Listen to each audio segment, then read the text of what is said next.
Hello. Okay, so I'm going to give you a rundown of the prototype of the Wellbeing Data Centre. For those that aren't familiar with how we measure social impact, we measure social impact in terms of well-being. So how we do that, at the top level, we measure subjective well-being as the overall lighthouse measure of success in any project. And then underneath that, each of us require the capability and the opportunity to put ourselves in the best position of well-being. So we look through those two lenses and we map people's personal levels of capability through their resilience, their life skills and their wellness, their mental and physical health. And then on the opportunity side, we're mapping their access to resources, to social structures, to relationships and to self-development opportunities.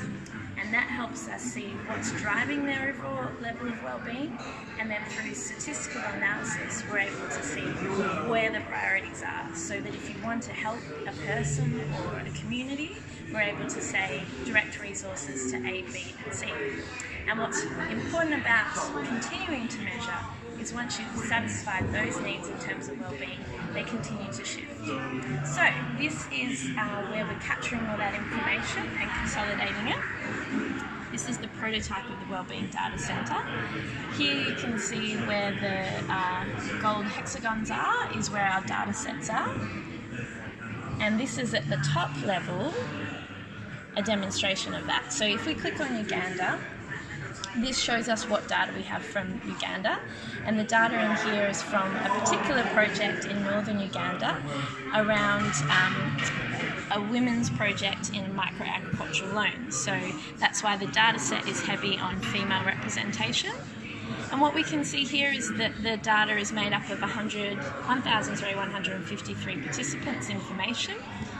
And we got across the sample there were women in the project and women not in the project. And the average well-being is 4.124 of women in the project and 2.745 of women out of the project. So at the highest level we can see overall the project's having a positive impact in terms of well-being. Down this side of the dashboard we're pulling in other data sets. So this sets a higher level national context for where this falls, and this is informed by all other open source data sets out there on national statistics.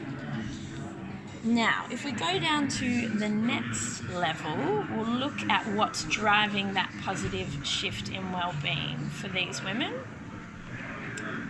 So, here we can see where that information's come from geographically, and we can drill through to see what makes up the responses in each of these areas. So in Aminachera, we collected 284 responses. The biggest group within that was age 31 to 35 of 50, and then this diagram demonstrates how that breaks down further. Then on the next dashboard, we're looking at what the respondents' demographics are made up of, so the percentage of their number of dependents and their time in the program. Now if we go down, we'll look at what's driving that shift. So there's an overall shift of 34.5% in terms of well-being for women in the project. We can see by looking at these bar graphs that that's driven by positive shift in factors of resilience, wellness and life skills. And to look what makes up those categories, we drill down further. So if we click on wellness, we see within wellness we measured mental health, community connection, purpose, passion, self-acceptance, personal development and physical health.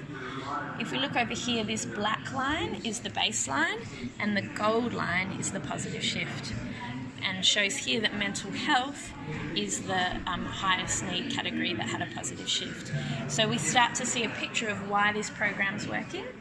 In addition to this, we're also obviously looking at the shifts across the opportunities, and after running statistical analysis on the overall results, that demonstrated that the two highest cohorts of wellbeing, one was time spent in the program and the second was access to water, which then informed decision making within that organisation that they need to, one, continue the program, but two, also provide access to water, greater access to water where that was needed.